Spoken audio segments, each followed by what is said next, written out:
A wild Kentucky Derby 149 is set to race here in just under 30 minutes.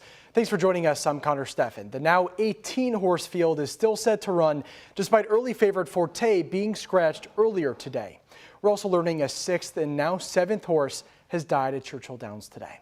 Chloe's Dream was euthanized following race 2 this morning because of a right front knee injury. Just hours later, Freezing Point had to be euthanized because of an injury to his front leg. Meanwhile, morning line favorite Forte became the 5th scratch from the Derby race. His departure knocks the Derby field down to 18 horses.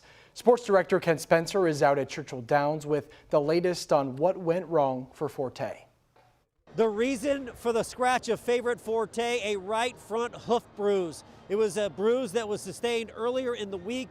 Mike Rapoli, owner of the 3-year-old, said they monitored the situation throughout the course of the week. He never stopped training at the track. In fact, he went to the track and galloped this morning. Rapoli and Todd Pletcher, his trainer, had 3 different veterinarians look over Forte, all cleared him to run in the 149th running of the Kentucky Derby, but the state vet came in. The state vet had concerns and scratched the champion 2-year-old from the race. It definitely happened sometime either Tuesday night or Wednesday, not knowing. It happens to a lot of horses. Every horse heals differently. It could be 24 hours, it could be a week. He was getting better. We worked with the vets, very cooperative with them, collaboration, did everything they wanted us to do. They admitted that the horse was getting better. We galloped him today. He galloped really, really strong. Could he have run? I think the answer is definitely yes. But that's not our decision. We respect the decision of the state. We care about the welfare of horses, and as much as it hurts, it's part of the game. Now, Todd Pletcher still has 2 more contenders in Derby 149. Tapit Trice, winner of the Bluegrass Stakes, and Kingsbarns, winner of the Louisiana Derby. When it comes to the jockey who was going to ride Forte, Arad Ortiz Jr., he will now be on board Cyclone Mischief for Louisville native Dale Romans. This now marks the 5th scratch in Derby 149. There has not been that many scratches in the Derby since 1936. Reporting at Churchill Downs, Ken Spencer, WHAS 11 News.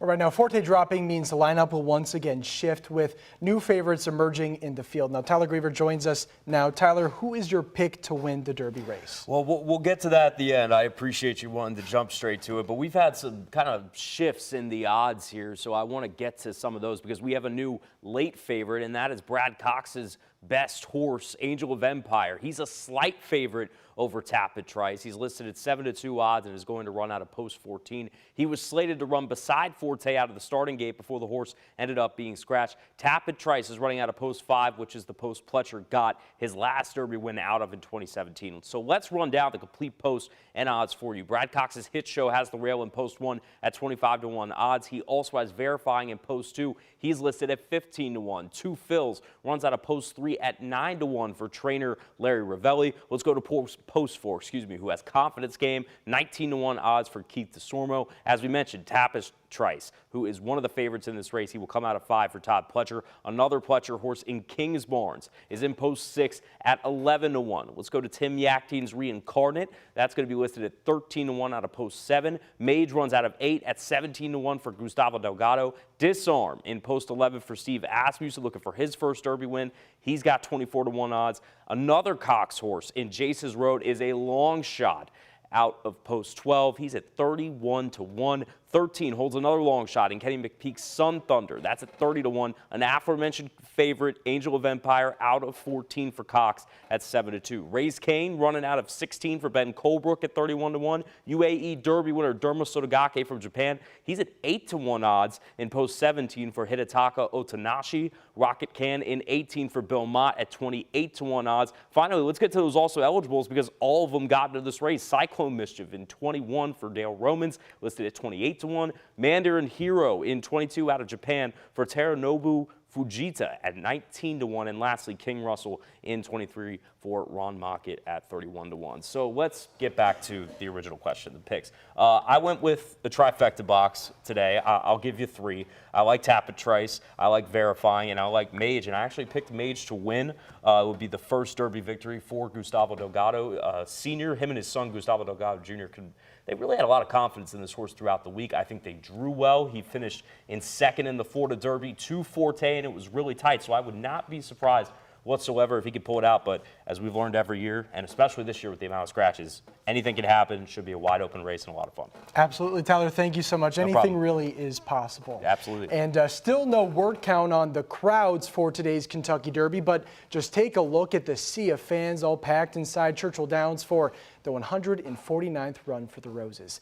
As WHAS11's Isaiah Kim Martinez and photojournalist Jessica Farley shows us, no matter what happens out on the track, it's Derby fans who are the real winners this Saturday.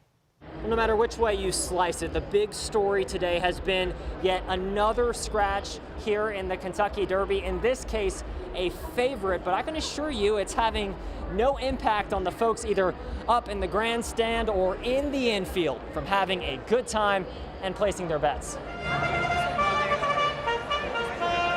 We're betting Tapatrice. We're betting King's Barnes. Bet them if you want to win. Yeah, first try. I'm just saying. I've been doing this for quite some time. So one thing you can always remember is the track always wins, though. I think you're a winner. That's one thing. I am a winner. I woke up today and I'm a winner. A lot of scratches this year, more than normal. We got 18 horses. Forte scratched this morning. What are your reactions to that? Yeah, I mean, it's a little disappointing to know that probably the biggest horse going into the race is not going to run. But it opens up an awful lot of other opportunities to maybe hit a big one or something, see what happens. But the number of scratches so late, never seen that before. So it mixes everything up. So all that research you do and leading up to it and all the shows you watch and all that stuff, now you got to goes out the window. Yeah, you got to redo it a day before, and you were researching for 2 weeks, and now the whole day changes it. What's your estimation of what's happened? This is like one of the weirdest derbies. We've had a lot of weird derbies in recent years with just qualifications and rainstorms and all kinds of crazy 80-1 shots. But with all the scratches, including the one of the favorite, it's really been a different one. It is what it is, and they're going to run 1.25 miles today, and that is that. And the winner will go into the history books as the winner of the Kentucky Derby without any asterisks or anything. This horse will be the Derby winner. Oh, yeah, there he is again. It's wonderful. I'm happy. That's all that matters. I'm happy. Isaiah, thank you. Now, on this Derby Day, we're also remembering Jefferson County Commonwealth Attorney Tom Wine. The 68-year-old died this morning after battling a brief illness. Now, for over 40 years, Wine served Jefferson County. He was a former prosecutor and a judge before his election to the Commonwealth's attorney position in 2012 and again in 2018. Mayor Craig Greenberg had this to say of Wine in a statement. Tom served our city as Commonwealth attorney with honor, dedication, and compassion. Wine's family is asking for privacy during this very difficult time, according to the Office of the Commonwealth's Attorney. The mayor of Louisville is asking for your opinion on the hiring of a new full-time Metro police chief. Now, this is your chance to tell them what you want to see in the next police chief. A survey which can be found at the top of the city's website takes only a few minutes to complete.